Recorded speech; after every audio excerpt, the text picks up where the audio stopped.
contract Chicago has with ShotSpotter, a firearm sound detection technology, has expired, and Chicago Mayor Brandon Johnson saying he's putting out a request for information for, quote, reliable and efficient forms of first responder technology to ensure immediate attention in emergency situations. Welcome back. Illinois in Focus Daily. I'm Greg Bishop. Thanks for being with us each and every weekday morning. Be sure to like, subscribe, and hit that notification bell for America's Talking Network. What was it? Earlier this week, a Chicago Tribune reporter asked Mayor Johnson about the ShotSpotter technology. And here's that question that was asked and the mayor's response. Let's pull this up here. Get this on. Helps with response. That's something that aldermen on both sides of today's vote talked about. Why isn't that already in place for September 23rd? There's an entire process. It takes, relax, Jake, hold on. I promise you, I'm going to talk and then you can come right back. I promise you. Over the last several months, we've been working through a process. It's new. When this detection, put that in quotation, was put forward, guess what? There was no process. We're doing it differently. We are. And some things take time when you're doing it right. And we're going to do it right. Alders will get a chance to experience a brief, and there'll be a very robust opportunity for us to come to a conclusion. What do you think is a reasonable timeline? It's already been, 7 months?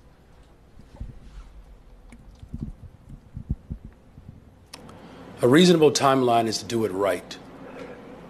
It's to do it right. I'm going to do it right. Hi, Mayor. Hey. So again, that's one just, more question. That's just some of the mayor's response to, quote, doing it right. But as he posted over the weekend here, he's got this brief statement on X saying the city has issued a request for information for reliable and efficient forms of first responder technology to ensure immediate attention in emergency situations. The use of acoustic gunshot detection technology from Sound Thinking Incorporated will end on Sunday, September 22nd, 2024. But other city officials, Silvana Tabaris, said that tonight's ShotSpotter decommission marks the implementation of the most radical, reckless, and dangerous policy in the history of our city. She says from the 23rd Ward, experts and community members all know that ShotSpotter provides a vital tool for first responders to render aid to victims of gun violence. Starting tonight, every gunshot victim left bleeding in the streets of our city will be a worthy sacrifice in the eyes of the mayor for his radical agenda. Every single one. Pretty powerful statements, but let's now shift over to William Kelly, who stands by to give us some of his thoughts on what's going on in Chicago. William, are you with us? God bless you, Greg. How are you doing, brother? You know, after a couple of weeks off, good to be back and to chat with you about what's going on here. So let's go ahead and get into it. Your response to the mayor essentially ending ShotSpotter. Oof, it's like a narrow decree. It really is. As someone who was born and raised in Chicago, who loves Chicago with all of his heart, I'm not a Chicago basher. At any, the only time I ever cry or complain about Chicago is with tears in my eyes. The fact of the matter is, you don't end one. It's like, I'm sure you were raised with the belief you don't quit a job until you have a new job waiting, right? Isn't that the middle class credo or something like that? Working class credo.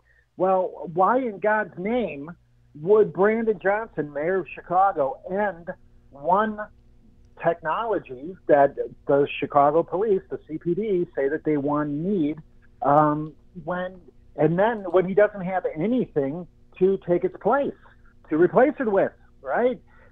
So, and we have double-digit shootings every weekend. This weekend it was low double digits, 30 shot. I guarantee you that if you're 33 shot, I think 6 fatalities. But that's only because yesterday there was a downpour of rain. I don't think rain is necessarily a reliable crime fighting technology. I suppose snow might be, but at any rate, it is heartbreaking. I was at City Hall for the last City Council meeting, that I was shocked lasted. I didn't get out of that building until like 7 p.m.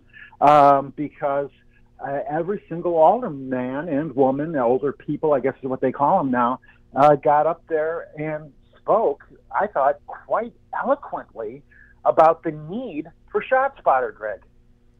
Yeah, it's pretty incredible when you look at, again, the numbers of shooting victims. 33 shot, 6 killed, according to numbers that you've compiled.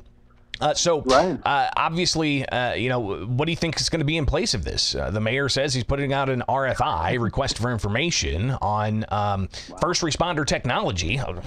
What other kinds of first responder technologies out there that could possibly compare to a service like ShotSpotter?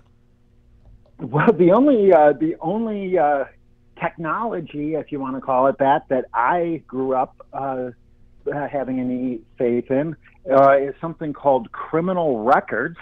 If somebody is a repeat violent offender, technically that might be somebody you might want to keep an eye on. But of course, nowadays that would be considered somehow a violation of criminal rights or something like this.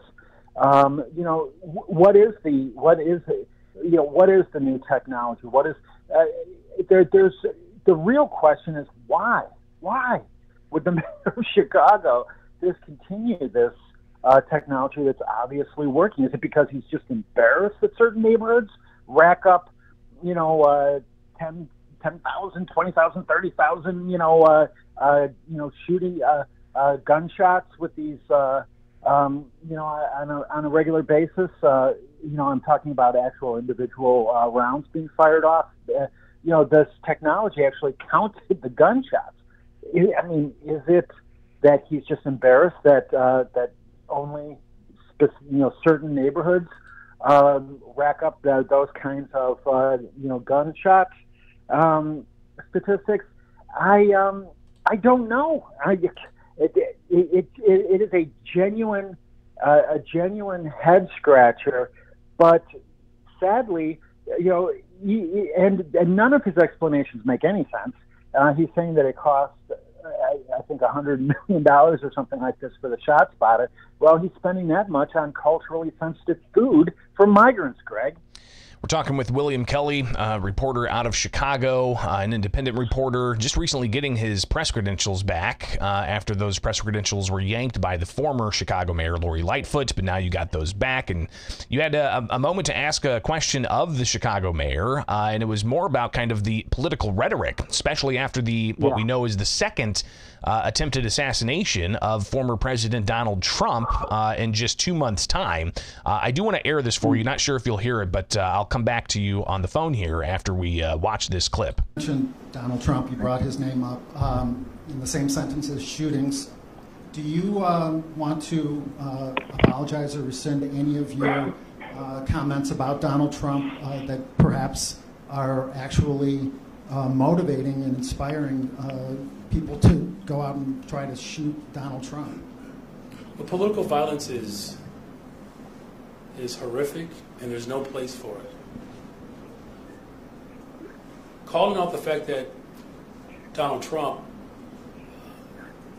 doesn't believe in our values to build affordable homes and to respond to mental health crises, to actually work with Congress to come up with comprehensive immigration reform, calling those things out is the responsibility of leadership.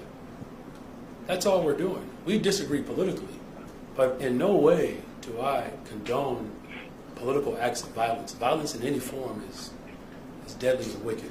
And I hope that this country continues to recognize that there's no place for it. Thank you. So again, the mayor saying that political violence has no place and hopes that the country recognizes that. You go on to try to ask other questions, and he's wrapping up his news conference there. But William, the video that people can find on your X account, just search William J. Kelly reporter, and you'll be able to find that. But your thoughts on his response to that, especially considering previous comments he's made. Right. Well, that was a follow-up question, by the way. My original question was, why are you prioritizing migrants over public safety, spending that is, I'll be releasing my original question on X today at William J. Kelly. We have a $223 million budget shortfall in Chicago for this year, a $1 billion shortfall for next year. Mayor Johnson's first thing out of his mouth to address the budget was to freeze police hiring. Okay, this is at a time when the police are down 2,000 officers, 150 of which are assigned to Mayor Johnson's personal security detail, which is, I think, an all-time high. I think Mayor Daley, the original Mayor Richard J. Daley, had two security officers, one to drive a car, the other one to get a newspaper. It's like, what the heck's going on here, Greg? But this is the head scratcher. This is, what is the priority? Who's really in charge here? Who owns Brandon Johnson? Because clearly his priorities are not with the actual citizens of Chicago, Greg.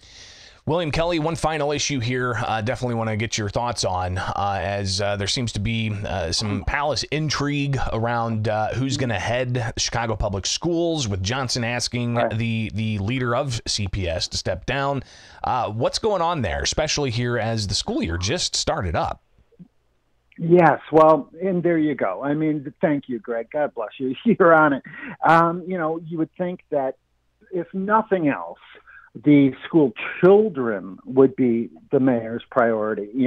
Both my parents were Chicago public school teachers. I can tell you it was a very different age, very different time. They cared about, teaching reading and writing and arithmetic, right? Well, that doesn't seem to be a priority of anyone at CPS anymore. It's all about the money for them. And apparently Brandon Johnson is upset with Pedro Martinez, the CPS CEO, who is not keen on Johnson's idea to take out a $300 million loan to pay salary increases and pension costs to CPS employees. So, this seems to be the reason. It's all about the money. Surprise, surprise. Martinez, to his credit, who has a background, obviously, as a former chief, a financial officer. He, to his credit, is saying that this loan is,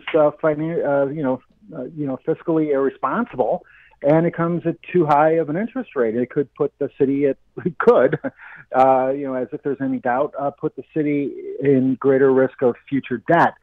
So, I think, to go back to our original question, Johnson is really only interested in bringing more money to CPS, not even interested in the safety of our citizens when it comes to ShotSpotter, or even the education of the children at CPS schools. Greg, it really is heartbreaking. Independent Chicago reporter William Kelly, greatly appreciate you taking the time on this Monday morning. We'll definitely connect in the near future to get some more of your updates there from on the ground in Chicago. Be safe out there, all right? God bless you. Thank you. All right, it is Illinois in Focus Daily. I'm Greg Bishop, here each and every weekday morning with you as we break down things important to you, the taxpayer in Illinois, and even up there in Chicago. Be sure to like, subscribe, hit that notification bell, and join us each and every weekday morning as we go live with Illinois in Focus Daily on America's Talking Network. Get the podcast anywhere you get podcasts. If you can't watch live, you can always revisit some of the segments again at America's Talking Network. We'll see you back here tomorrow for another edition of Illinois in Focus Daily.